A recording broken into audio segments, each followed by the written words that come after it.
오늘은 고린도전서 3장 1절로 9절에 있는 말씀을 통해서 은혜 받는 귀한 시간이 되기를 주의 이름으로 축원합니다. 3장 1절에서 9절까지를 봉독해 올리겠습니다. 형제들아, 내가 신령한 자들을 대함같이 너희에게 말할 수 없어서 육신에 속한 자 곧 그리스도 안에서의 어린 아이들을 대함같이 하노라. 내가 너희를 젖으로 먹이고 밥으로 하지 않으니 이는 너희가 감당하지 못하였으면 이거니와 지금도 못하리라. 너희가 아직도 육신에 속한 자로다. 너희 가운데 시기와 분쟁이 있으니 어찌 육신에 속한 사람이라 사람을 따라 행함이 아니리요. 어린이의 어떤 이는 말하되 나는 바울에게라 하고 다른 이는 나는 아볼로에게라고 하니 너희가 육의 사람이 아니리요. 그런즉 아볼로는 무엇이며 바울은 무엇이냐?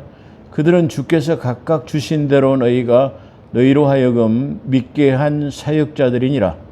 나는 심었고 아볼로는 물을 주었을 때 오직 하나님께서 자라나게 하셨나니 그런즉 심은 자나 물 주는 자는 아무것도 아니로되 오직 자라나게 하시는 이는 하나님뿐이시니라. 심은 이와 물 주는 이는 한 가지나 각각 자기가 일한 대로 자기의 상을 받으리라. 우리는 하나님의 동역자들이요 너희는 하나님의 밭이요 하나님의 집이니라. 아멘.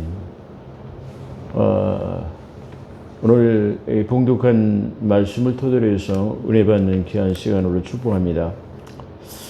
제가 가끔 이렇게 말씀을 읽다가 좀 더딘 부분이 있습니다. 그럼 제가 시력이 아주 좋지 않아서 그런 부분이 있습니다. 양해해 주시기를 부탁의 말씀을 드립니다. 사실은 엄청 제가 좀 시력이 아주 나쁜 상태입니다. 위에서 기도해 주시기를 부탁의 말씀을 드리면서요. 이 앞전 6강에서는 성령님만이 하나님의 깊은 것을 통달하시느니라. 또한 이 사람의 깊은 것 역시 사람의 영 외에는 아는 것이 없는 것처럼 하나님의 깊은 것을 통달하시는 분이 성령님이시고 또한 그 성령님은 우리의 사람들의 깊은 것까지도 아시는 분이다. 그래서 이 성령님만이 하나님의 마음을 알 수 있는 분이고 이 하나님의 마음을 알아서 하나님이 주시고자 원하는 것들을 우리에게 주시는 분이다.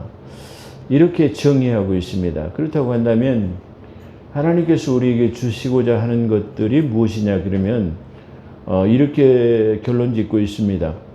사랑하는 자들에게 주실 수 있는 것은 귀로 듣지도 못하고 생전 듣지도 못한 것뿐만 아니라 그 다음에 뭐요? 그 보지도 못한 것, 듣고 보지도 못하고 또 그 다음에 마음으로 생각지도 못한 것들을 주시는 분으로 그렇게 성령 하나님에 대한 은혜를 나누었습니다. 이것이 지난번에 6강에서 나타나는 포괄적인 압축한 내용이라고 그렇게 말씀드릴 수 있을 것입니다. 그렇다고 한다면 오늘 봉독한 고린도전서 3장은 지금 고린도 교회가 처한 당면 문제를 실제적으로 다룬다고 그렇게 할 수 있을 것입니다. 그래서 여기서 형제들아로 시작하는 이 3장은 내가 너희에게 영적인 사람을 대하는 것처럼 말할 수 없어가지고 육신적인 사람, 즉 그리스도 안에서 어린 아이들과 같이 대하노라 그렇게 말하고 있습니다. 그러니까 지금 이 고린도 교회에서 온 편지를 통해 가지고 지금 고린도 교회의 분란을 지금 사도 바울은 전해 듣고 지금 그 고린도 교회의 상태를 진단하는 것이다 그렇게 볼 수 있어요. 그렇기 때문에 이 고린도 교회를 진단한 결과 사도 바울이 지금 고린도 교회를 정의하기를 너는 영적인 교회가 아니다 말이야.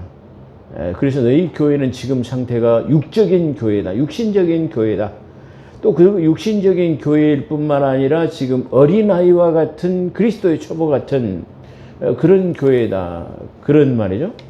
그렇기 때문에 어린아이에게는 단단한 밥 같은 거, 여기는 밥으로 되어 있습니다만은 다른 영어 성경에서는 단단한 고기로 되어 있습니다.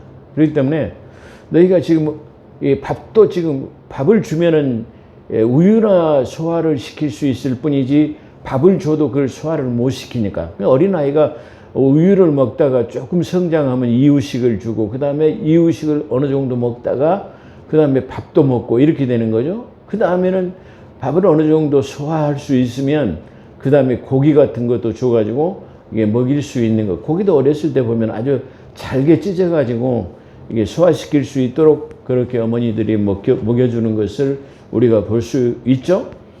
지금 그래서 이 고린도 교회를 정의하기를 바로 그런 측면으로 이게 얘기하고 있다. 그렇게 말할 수 있어요.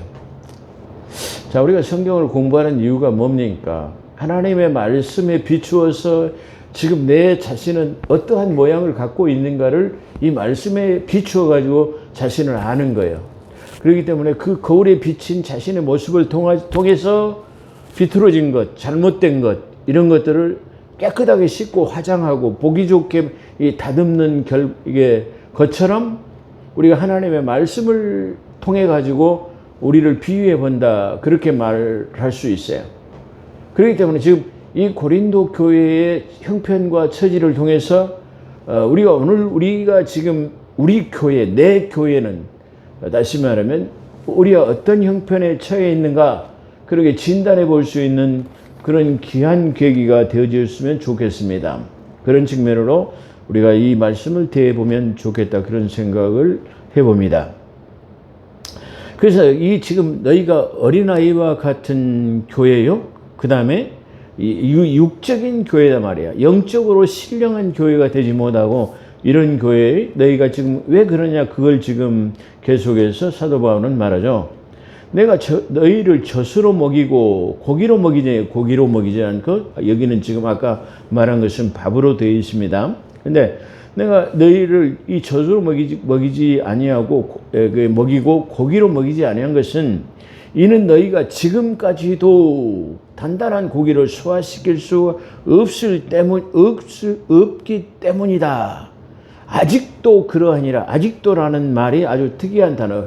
우리 지금 읽는 성경에서는 그 말이 그렇게 표현되지는 않지만 아직도라는 말은 많은 시간이 걸렸음에도 그냥 다시 말하면 너희가 예수 그리스도를 나의 구주로 믿어서 거듭났단 말이에요. 새로운 사람으로 태어났단 말이에요.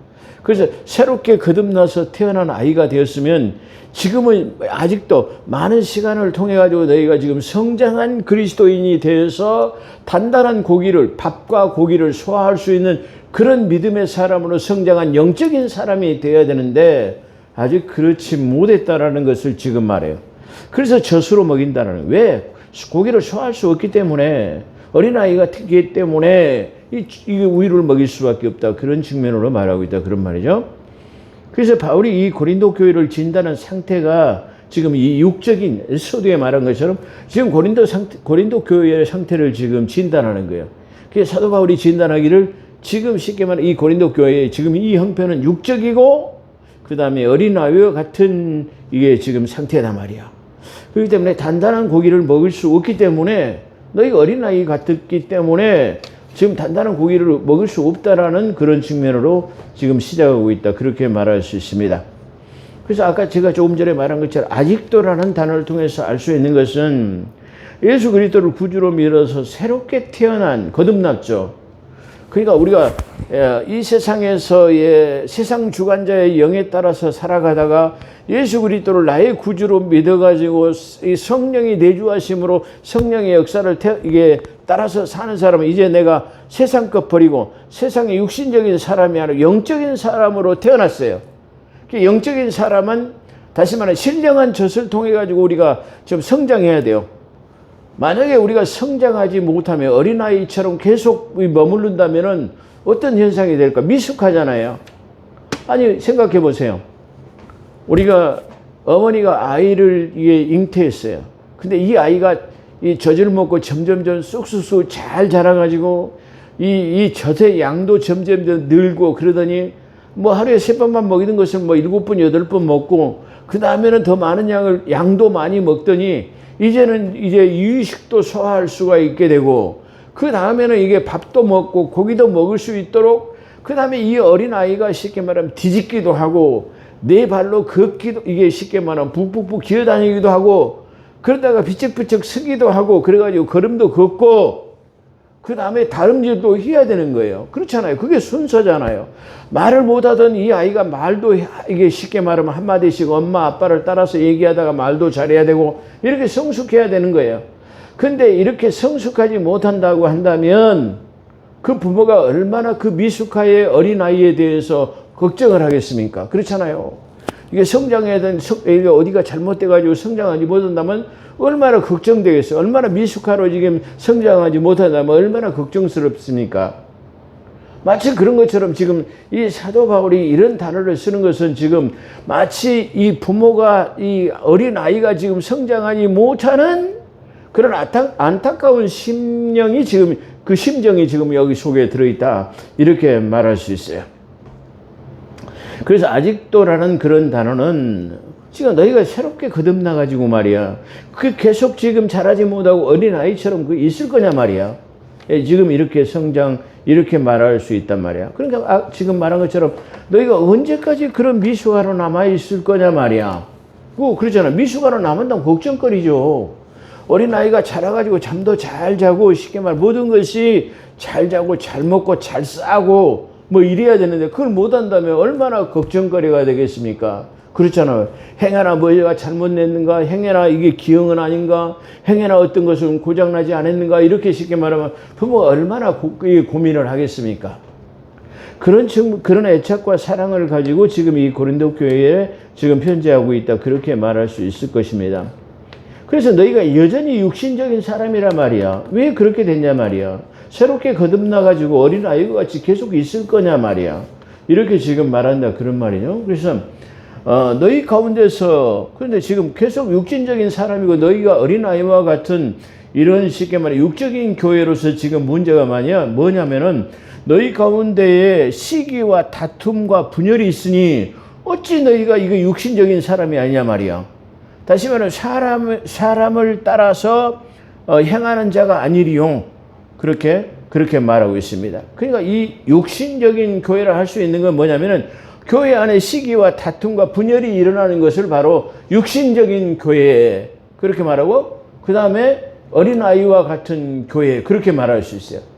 그렇기 때문에 아까 제가 서두에 말한 것처럼 오늘 우리가 다니는 교회, 내 교회는 지금 어떤 상태인가를 진단한다고 한다면 바로 우리 교회는 사랑이 넘치는 교회인가, 서로를 이해하고 간용하는 교회인가, 우리가 이것을 한번 생각해 봐야 돼요. 그래서 우리 교회는 시기와 그런 다툼이 없는가 말이야. 그 다음에 우리 안에는 교회는 분쟁이 없는가, 이렇게 생각해 봐야 돼요. 대부분 적은 교회들은 덜 합니다. 그런데 교회가 대체적으로 좀 대형화되어 가면 이 자연적으로 이 파별이 심하게 돼요. 그래가지고 어떤 부목사파, 뭐 담임 목사파, 뭐 무슨 어떤 장로파, 누구파, 뭐 이래갖고 분열을 가져오는 거다, 그런 말이에요. 나는 뭐 그러면은 오늘 이 말씀을 대해서 이게 어떻게 받아들일지 모르겠지만, 만약에 우리 교회가 이렇게 파벌이 있고 분열이 있고 시기와 다툼이 있고 분냄이 있다고 한다면 우리는 뭐 어떤 교회요? 지금 어린아이와 같은 교회요. 아주 그리스도의 초보 같은 교회다, 그런 말이에요. 그렇기 때문에 또한 다른 말로 한다면 이런 교회를 갖다가 영적인 교회가 아니라 아직 세속화에서 벗어나지 못하는 아주 그런 모양이에요. 그렇게 태어났으면 성장하고 그 옛 구습을 벗어버리고 다시 말해 새로운 것으로 성장해야 되는데 그러지 못한다라는 거예요. 자, 우리는 그래서 이 고린도 교회를 통해 가지고 지금 우리 교회를 진단할 수 있는 귀한 시간이다 말이야. 그래서 우리가 만약에 지금 어린아이의 초보 같은 걸 버리지 못하고 다시 이게 육적인 교회, 다시 말해 영적이지 못한 것들이 있다고 한다면 이런 계기를 통해서 우리는 그 육적인 것을 벗어버려야 될 줄 믿습니다. 그 어린아이와 같은 초보를 벗어버리고 장성한 분량의, 다시 말하면 성도가 되어야 될 줄 믿습니다. 성경에서는 이렇게 교회를 자가 진단하는 자가 진단법이 많이 있죠. 요즘에는 아주 발달돼 가지고 뭐 뭐가 나쁘면 어떤 증세가 나타나 막 그런 유튜브들이 너무나 많이 나타나요. 예, 그렇기 때문에 병원에 가지 않더라도 이런 자가 진단법으로 이런 증세가 나면 어디가 나쁘니까 병원에 가시오라고 그렇게 말한 것처럼 우리가 이 성경을 통해서 우리 교회를 진단하는 거예요. 다시 말하면 이 하나님의 말씀을 통해 가지고 우리의 내 자신의 신앙을 점검하는 거예요. 하나님의 말씀을 그러잖아요. 하나님의 모든 말씀은 성령의 감동함으로 기록된 것으로 우리에게 교리와 교훈과 가르치기에, 책망하기에, 의로 교육하기에 유익한 것이다. 그런 말이에요. 그러니까 우리 이 성경을 통해 가지고 책망하는 거예요. 의롭게 되도록 하는 거예요. 교리를 알도록 하는 거예요. 구원의 핵심이 무언가를 알게 하는 것이다. 그런 말이야. 우리가 왜 성경을 봅니까? 그래서 그런 측면에서 이 고린도 교회는 대단히 중요한 의미를 가지고 있다. 그렇게 말할 수 있어요. 그래서 이 성경에는 교회를 진단할 수 있는 여러 가지 방법이 있죠. 이 고린도 교회에도 역시 마찬가지로 지금 이 말씀을 통해서 우리 내 자신의 신앙 상태가 육적인 사람인가 아니면 영적인 사람인가, 어린아이와 같은 사람인가 성장한 그리스도의 분량을 가진 사람인가 알 수 있죠. 또한 알 수 있는 것이 아주 자명하게 나타나는 것이 요한계시록에 보게 되면은 7교회의 유형이 나타나죠. 7교회. 그러니까 이거는 유형별로의 7을 의미하기도 하고 시대별로도 각각 이 쉽게 말하면 7그 세대의 유형을 나타내고 있어요. 그렇기 때문에 이 7개의 완전 숫자의 이 교회를 통해 가지고 시대적으로 어떤 현상에 우리가 지금 어떤 시대 속에 사는 것 같은 교회인가, 그 다음에 어느 교회에 해당하는 교회인가를 다시 말하면 요한계시록의 7교회를 통해 진단하는 거예요. 그러니까 그 교회에서 각기 다른 칭찬을 받기도 하고 책망을 받기도 하고 그러지만 거기가 무엇 때문에 책망을 받았는가, 무엇 때문에 칭찬을 받았는가를 통해 가지고 오늘 우리 교회를 만약에 이 요한계시록을 통해서 진단하고 한다면 우리는 그 요한계시록 각 교회마다 갖는 것, 그런 것에 우리가 그걸 갖고 있다면 우리는 어떤 에베소 교회에 처해 있다든가 아니면 서머나 교회에 처해 있다든가 아니면 라오디아 교회의 형편에 맞다라고 생각한다면 그 진단을 통해 가지고 우리가 얼마든지 회개 운동을 통해서 그걸 고쳐나가서 우리가 칭찬받는 교회가 되어질 수 있다라는 거. 책망을 해가지고 의로 교육하기에 유익하니까. 그래서 성경을 이게 그냥 주시는 것이 아니다라는 거죠. 그래서 모든 성경은 성령 하나님의 영감으로 이게 축자 영감이라고 그러죠, 성경을. 요즘에는요, 자유주의 신학자는 그런 작용화된 목사들이 많아가지고요, 하나님의 말씀을 아주 의도적으로 이렇게 변경하는 사람들이 많아요. 자, 우리는 개혁신앙이라는 신앙을 가지고 있어요. 개혁신앙이라는 건 뭐냐면은, 특별히 거기에 부연설명 신학적인 용어가 많이 첨가되긴 합니다만은, 이 개혁주의라는 것은 뭘 말하냐면은, 청교도적 삶과 그리고 에스터멘트의 그 예배 모범을 준수할 뿐만 아니라, 축자 영감이라고 하는 하나님의 말씀은 단어마다 영감이 들어있기 때문에, 다시 말하면 단어에 영감이 들어있다. 그걸 갖다가 신학적인 용어로 축자 영감이라고 그래요. 축자 영감 또는 그걸 기계적 영감이라고 그렇게 말합니다. 그래서 이 하나님의 말씀은 단어마다 다 영감이 들어있기 때문에 성경에 오류가 없다라는 걸 말해요. 그러니까 이 개혁주의 신앙은 축자 영감설이라고 하는 하나님의 말씀은 오류가 없다는 성경 무호설을 우리가 믿는 거예요. 그렇기 때문에 우리는 요즘에는 이상하게 그냥 하나님의 말씀을 정면적으로 이 축자 영감설을 부인해버리는 목사들이 많이 있습니다. 그 대표적인 얘기는 그 일상 천당 밑에 분당에 있는 교회 목사가 그걸 많이 말하더라고요. 제가 그분의 이름은 그분의 명예를 위해서 제가 좀 삼가하겠습니다. 근데 그런 사람들은 축자 영감이라고 하는 성경 무호설이라는 말은 오류가 없다라는 말인데, 다시 말하면 성경에도 오류가 있다라고 생각하는 사람들을 뭐라고 하죠? 자유주의 신학자라고 하는 거예요. 그런 사람들을. 그래서 성경의 비판을 받아들이고 수용하는 측면을 말하는데, 그런 사람들을 자유주의 신학자, 그렇게 또는 민중신학자, 또는 그런 사람들을 신정통주의라고 그렇게 말하는 것입니다. 자, 그렇기 때문에 우리는 7교회를 통해 가지고 우리의 교회를 진단할 수 있어요. 오늘은 바로 이 고린도 전서를 통해 가지고 우리가 우리 교회를 진단할 수 있는 귀한 계기가 되어지지 않겠나 그렇게 한번 생각해 볼 수 있습니다. 자, 너희가 어린아이 교회라고 하는 것은 육적인 교회라고 하는 것은 시기와 다툼과 분열이 있기 때문이다 말이야. 미숙하기 때문이다 그렇게 말하죠. 또한 교회 안에서 시기와 다툼이 있어서는 안 되는 이유를 다시 말하면 아까 지금 말씀 교회는 그거 있어서는 안 된다는 말이죠. 그것을 야고보서 3장 16절에서는 이렇게 말하고 있습니다. 시기와 다툼이 있는 곳에는 뭐가 오느냐면 혼란과 온갖 악한 일이 일어나기 때문이다. 이렇게 그렇게 대해서 분열에 대해서 말하고 있습니다. 그렇기 때문에 교회에서는 시기와 다툼이 있어서는 안 될 뿐만 아니라 그것이 있다고 한다면 뭐죠? 혼란을 가져올 뿐만 아니라 악한 일들이 계속해서 일어날 수밖에 없기 때문이다라고 그렇게 야고보서는 주장하고 있습니다. 자, 어떤 사람이 말하기를 나는 바울에게 속한다 하고 또 다른 사람들은 나는 아볼로에게 속한다 하니 너희가 육신적인 것이 아니냐 말이야. 이렇게 나누냐 말이야. 그렇다고 한다면 바울은 누구냐 말이야. 그럼 아볼로는 또 누구간데 이렇게 말하죠. 이 사람 두 사람에서 지금 이게 분당을 만드는다. 다시 말하면 분열을 가져오는 것을 말하고 있죠. 그렇다면 너희가 그렇기 때문에 바울이 누구에게 속했냐 말이야. 아볼로는 누구에게 속했냐 말이야. 너희가 육신적인 것이 이렇게 판단하는 것이 육신적인 것이다 말이야. 그렇다면 바울은 누구이며 아볼로는 누구냐? 이는 주께서 모든 사람에게 주신 대로 그들에 의해서 너희가 믿게 한 일꾼, 사역자가 아니냐 이렇게 말하고 있어요. 다른 표현을 쓴다면 자, 모든 사람들에게 주시는 것이 있어요. 그게 뭐죠? 이 고린도전서에 그래서 뭐가 대두냐면 은사가 대두해. 고린도전서 12장 은사장, 13장, 사랑장, 14장 이 세 장을 통해서 은사에 대해서 말하고 있는데 그 은사가 그 중에서의 가장 큰 은사가 뭐냐면 사랑이라고는 말하는 거예요. 그런 측면에서 이 고린도 교회에서 지금 은사를 다루고 있다라는 말이에요.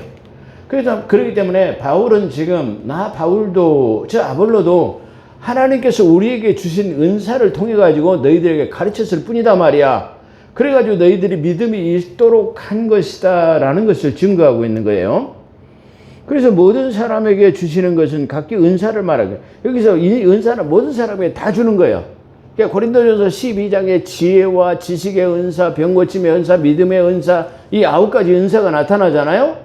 이런 것들은 쉽게 말하면 어떤 사람에게 주어지고 어떤 사람에게 안 주어진 것이 아니라 내가 만약에 그 은사를 개발하지 못하고 내가 인식하지 못할 뿐이지 우리에게는 내가 알지도 못하는 우리 하나님께서 우리의 신앙생활을 유익하게 할 수 있도록 이 은사가 우리에게 주어졌다는 말이에요. 그렇기 때문에 나는 내가 받은 은사로 하나님을 섬겼고 또 아볼로는 아볼로대로 그가 받은 은사로 하나님을 섬겼다. 그런 말이죠. 이게 어떻게 보면 아볼로는 율법에 아주 정통한 사람이었어요. 그렇기 때문에 율법에 가난한 다시 말하면 아볼로는 최고의 경지에 이른 잘 가르치는 선생이다. 그렇게 말한다면 사도 바울은 복음에 대해서는 일가견이 있는 사람이다. 그런 말이야. 그러니까 복음과 율법을 쉽게 말하면 각자 받은 은사를 가지고 그걸 잘 사용했을 뿐인데 이건 역시 뭐냐 그러면은 하나님에 비유하면 아무것도 아니고 우리는 하나님의 사역자 일꾼일 것 뿐이다 말이야. 근데 어떻게 너희가 그 일꾼을 지금 이게 나누느냐 그런 말입니다. 그래 바울 자신도 이게 아볼로도 하나님께서 주신 은사대로 사역을 하는 일꾼에 불과한 것이다. 그렇다면 우리 지금 하는 일이 뭐냐면은 나는 심었다 말이야. 심고 아볼로는 뭐 했어요? 물을 주었다 말이야. 그 다음에 하나님은 뭐랬죠? 자라게 하시는 분은 하나님이었다. 그런 말이야. 그래서 사도 바울은 자기가 심었고 아볼로는 물 줘서 이게 잘 가르쳐가지고 성장시켜가지고 이게 물을 주었고 또 하나님은 그걸 자라나게 하신 분은 하나님이다 말이야. 그렇기 때문에 결론적으로 보면은 다시 말해 내가 심고 물 준 것은 아무것도 아니고 자라게 하는 것은 하나님이기 때문에 우리는 하나님의 일꾼 사역자밖에는 아니다. 그렇게 말할 수 있어요. 사도 바울의 위대한 고백이다 그렇게 말할 수 있어요. 자, 그러므로 심는 자와 물 주는 자는 아무것도 아니지만 오직 자라게 하시는 분은 하나님 뿐이시니라. 이는 심는 자나 물 주는 자가 하나니라. 그러나 각 사람은 자기의 수고에 따라서 자기의 상을 받으리라. 아주 중요해요. 자, 그래서 이 상에 대해서도 이 고린도전서 3장에다가 이 다음 설교에 아마 나올 것 같습니다. 근데 이 상에 대해서도 지금 말하고 있어요. 그렇기 때문에 이 자기가 수고한 것, 네가 어떻게 수고했느냐에 따라서 분명히 상급이 주어지게 될 거다. 지금 이걸 말하고 그 상에 대해서는 차제에 말씀드리도록 하겠습니다. 그게 바울 자신과 아볼로에 대한 그런 결론인 것입니다. 그러니까 우리는 다 그냥 물 주고 심었고 자라게 하시는 하나님이고 또 하나님께서 쉽게 말하면 이렇게 각자의 그 얼마만큼 그 일에 대해서 수고한 것은 하나님께서 나중에 상급으로 주는 거지 우리가 지금 평가할 수 있는 건 아니야 라고 그렇게 지금 말하는 측면이다 이렇게 말할 수 있어요. 또한 하나님에 대해서는 또한 하나님에 대해서는 요한복음 17장 21절에 보면 이렇게 설명합니다. 이는 그들의 모두가 하나 되게 하려 함이니 아버지여 아버지께서 내 안에 계시고 내가 아버지 안에 있는 것 같이 그들도 우리 안에서 하나 되게 하소서. 세상으로 하여금 아버지께서 나를 보내신 것을 믿게 하여 주시옵소서. 우리가 믿는 자가 쉽게 말하면 이 믿을 수 있는 본을 보이는 건 뭐예요? 아까 말한 것 교회 안에서 하나 되는 거예요. 다시 말하면 이게 다 사역자로 나눌 수 있는 거 아니에요. 내가 가장 소중하게 여기는 부분이 항상 이거예요. 내가 아무리 어떤 부분에서 아주 뛰어난 사람이다 할지라도 내가 갖지 못한 다른 목회자들은 내가 가지 못하는 것을 아주 다 가지고 있어요. 아니 내가 가지지 못한 어떤 분은 뭐 기도를 잘 하신다든가 어떤 분은 뭐 부흥 강사로서 잘 하신다든가 어떤 사람들은 가르치는 일을 잘 하신다든가 뭐 기다든가 어떤 분은 그냥 목회만 잘 그냥 이렇게 잘 하시는 분이 있다든가 이런 것들이에요. 각자의 쉽게 말하면 은사에 따라서 하는 것이다 말이야. 네? 그렇게 우리가 볼 수 있어요. 그런데 그것을 통해 가지고 그것이 다 하나가 되었을 때 각 지체가 움직여 가지고 하나가 되는 것처럼 그게 사람도 역시 마찬가지로 어떻게 되냐 그러면 이렇게 각 지체가 다 살아. 눈 따로 손 따로 발 따로 다 이렇게 따라서 각기 그렇지만 결국은 그 하나 안에서 움직이는 것 같은 것이다. 그걸 말해요. 그래서 사도 바울이 그런 비유로 사용하고 있는 것을 볼 수 있습니다. 그래서 지금 지금 말씀드린 것은 바로 이 바울이 지금 이 고백하는 것은 요한복음 17장 21절에 그런 내용과 상응하는 것이다. 그렇게 말할 수 있습니다. 또한 로마서 14장 10절에 보게 되면 모든 그리스도인들은 하나님의 심판대학에 서게 될 것이다. 그렇게 말이죠. 이 심판대학에 서게 된 건 뭐죠?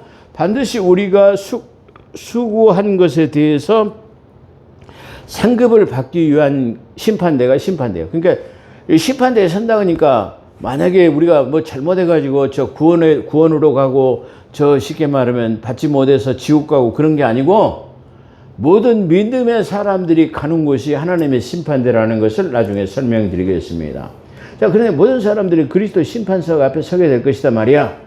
그때 요한복음 14장 12절에 보면 그러므로 각 사람은 하나님께서 자신에 대하여 직접 설명해야 되는데 그렇게 하는데 그 뭐냐면 직고하리라 그랬어요. 이 직고한다라는 말은 내가 내 자신에 대해서 내 자신의 살아온 삶에 대해서 아니면 우리가 하나님을 믿고 하나님의 사역자로서 일한 것에 대한 내가 교회에서 어떻게 헌신했는가 내가 교회 목회자로서 어떻게 그 목회를 했는가 내가 교회 전도사로 장로로서 집사로서 권사로서 우리가 어떻게 일해야 되는 것이 각자 체질이 풀어져 가지고 하나님 앞에 모든 무릎이 그 앞에 꿇게 되고 스스로 그의 모든 일을 하나님 앞에 직고하게 되리라 스스로 다 말하게 돼. 그러니까 이게 누가 말하지 않아도 디플레이션처럼 마치 쉽게 말하면 녹음했던 것을 다 이렇게 되돌려 가지고 다 말하는 것처럼 우리의 삶을 그냥 내 혀가 체질이 풀어져 가고 스스로 그냥 싹 고백해 버리는 그때가 있을 것이다. 직고하게 되리라. 그걸 말이에요. 아, 참 이게 놀라운 일이죠. 내가 숨기려고 해도 숨길 수가 없는 그분 앞에 모든 것이 확연하게 드러나는 그때는 내가 어떻게 살았습니다 라고 고백하는 것과 마찬가지다 그 말이에요. 그때 우리는 그래 잘했다 참 그래 수고했어 라고 하는 그런 칭찬을 받는 사람이 돼야 되죠. 제가 여담으로 우스갯소리로 유머로 그렇게 말한 적이 있어요. 어떤 신앙생활을 잘하는 장로님이 천국에 갔어요. 하나님께서 천국 잔치를 배선해 주시고 참 이 진찬을 차려주실 거라고 생각했는데 주님께서는 그래 좀 앉아라 말이야. 고생했어. 그러고는 짜장면 한 그릇을 주시는 거야. 뭐란 말이야. 그러니까 이 장로가 생각하기에는 자기는 엄청 교회에서 수고를 많이 했고 하나님께서 엄청 이게 상급을 많이 주실 줄 알았는데 주님 제가 이 짜장면밖에 먹을 자격이 없습니까? 저는 주님 만나면 주님께서 진찬을 차려주시고 참 칭찬하실 줄 알았는데요. 그러니까 잔소리 말고 처먹어. 너 교회 목사는 짜장면 배달 갔어. 그러더라는 유머가 있습니다. 우리는 하나님 앞에 설 때 이와 같이 우리가 한 일에 대해서 확연하게 나타날 것이 그때가 직구하게 될 때가 있다는 사실을 우리가 기억해야 합니다. 그렇다고 한다면 우리가 믿음 안에서의 언행거지라고 우리의 행동이 얼마나 하나님을 기쁘시게 해야 된다는 것을 우리가 이 고린도 교회를 통해서 우리가 알아볼 수 있는 그런 계기다 그런 말이에요. 그래서 제가 제 앞전에 사도행전을 강의할 때도 그런 말을 계속했습니다. 우리가 이 사도행전을 통해 가지고 우리의 잘못된 이게 은사주의라든가 잘못된 것에 대해서 완전하게 우리가 바꿔버리고 그리고 잘못된 것은 고쳐버리는 그런 계기가 되어줬으면 좋겠다라는 그런 말씀을 드린 적이 있습니다. 그런 것처럼 역시 이 고린도에 보낸 고린도 교회의 편지를 통해서도 우리가 우리 교회를 한국 교회를 진단하고 또 우리 교회를 진단하고 또 내 자신을 진단해 가지고 우리가 어떻게 하나님 앞에 서야 되는가 우리가 교회 공동체 안에 이루어서 어떠한 삶을 살아야 할 것을 지금 말해주고 있다. 그렇게 말씀드릴 수 있습니다. 그렇다고 한다면 다시 말한다면 자기가 살아온 것에 대한 설명을 모든 사람들은 그분 앞에 설 때 대답해야 할 것이 해야 될 것입니다. 그렇기 때문에 우리는 준비해야 될 것이 있어요. 이 땅에서 준비해야 될 것이 있어요. 천국 가는 데서 뭐 준비할 게 뭐 있겠습니까? 아무것도 없어요. 믿음만 가지면 돼요. 그러나 준비해야 될 것이 있어요. 뭐죠? 우리는 그분 앞에 섰을 때 우리가 직구할 때에 그분 앞에 대답해야 할 것을 준비해 가지고요. 내가 주님 앞에 섰으면 나는 뭘 자랑으로 내밀 수 있을 것인가? 나는 내가 이게 어떻게 내 믿음의 삶을 살았는가라고 말할 수 있어요. 주님, 저는 특별한 게 한 거 없습니다. 그렇지만은 주님께서 저에게 붙여주신 양떼를 내가 그래 열과 성을 다 해갖고 그래도 나 나름대로 잘 가르쳐왔다고 했습니다. 저는 다른 건 하지 못했어도요. 내 자녀들만큼은 다 믿음의 사람으로 만들고 왔습니다. 이게 가장 큰 고백이에요. 그런 신앙의 고백을 우리가 할 수 있어야 된다. 그런 말이에요. 그래서 우리는 그걸 그 하나님 앞에 섰을 때 대답해야 할 것을 준비합니다. 또 우리는 하나님과 함께하는 동역자들이라고 아까 지금 이게 말했죠. 그래서 너희는 그러면서 사도 바울은 너희는 여기서 뭘 말하죠? 너희 교회는 그런 말이에요. 이 교회는 뭐냐면은 하나님의 밭이라고 그래요. 하나님의 경작지다 그 말이에요. 예, 하나님의 밭이다. 이 밭에서 열매를 많이 내야 되는 것을 비유로 해서 너희가 하나님의 경작지 밭이다. 또 하나님의 건축물이며 그렇게 말하고 있어요. 그러니까 우리가 여기서 중요한 것은 우리가 하나님의 다 동역자들이라는 거예요. 우리가 흔히 믿음 안에서 우리의 동역자, 사역자 뭐 이렇게 말하는데 진정한 동역자는 뭐죠? 하나님이 우리의 동역자예요. 우리가 하나님의 동역자를 망각하면 안 돼요. 가장 우리의 내 옆에 있는 사람이 진정한 나의 동역자가 아니고 진정한 동역자는 뭐냐면은 하나님께서 나의 동역을 믿을 때 그게 가장 소중한 믿음이다. 이렇게 말할 수 있어요. 그렇기 때문에 교회는 하나님의 밭이요 경작지고 또 우리는 하나님의 건축물이 되어야 합니다. 그렇기 때문에 우리는 하나님의 동역자로서 교회의 건축물이 이게 건축물이 완성되어지는 그래서 교회를 이게 완성되어야 한다는 그런 말로 지금 말하고 있습니다. 그래서 하나님과 함께하는 그런 동역을 그렇게 말하고 있습니다. 또한 경작지를 잘 가꾸고 잘 보살펴서 그리스도의 건축물이 완성되도록 해야 할 것입니다. 그러니까 밭을 잘 경작하는 것은 잘 성도들을 잘 돌보는 거예요. 가꾸고 잘 돌보고 열매 맺도록 북돋아주고, 그래서 그리스도의 교회가 완성되어지는 것처럼 그러한 일을 해야 된다는 것을 우린 고린도전서 3장 1절로 9절에서 말씀하고 있다라고 그렇게 볼 수 있습니다. 오늘 여기까지 마치도록 하겠습니다. 기도하겠습니다. 오 거룩하시고 자비로우신 하나님, 오늘도 저희들을 불러 모아주시고 함께하신 하나님께 영광을 돌려드립니다. 주님, 우리가 하나님의 동역자들로서, 또 교회는 밭으로서 또 열매 맺을 수 있도록 하나님 훌륭한 건축자들이 다 될 수 있도록 하나님 함께하여 주시옵소서. 우리가 이 말씀들을 되돌아보아서 이 말씀에 내 자신을 비추어서 우리 교회는 어떠한 상태에 있는가, 또한 나 자신은 어떠한 상태에 있는가를 깨달아서 우리가 회개하고 돌이키고 일어설 수 있는 그런 복된 삶이 되게 도와주시옵소서. 함께 하신 것 감사하며 우리 구주 예수 그리스도 이름으로 감사기도 드리옵나이다.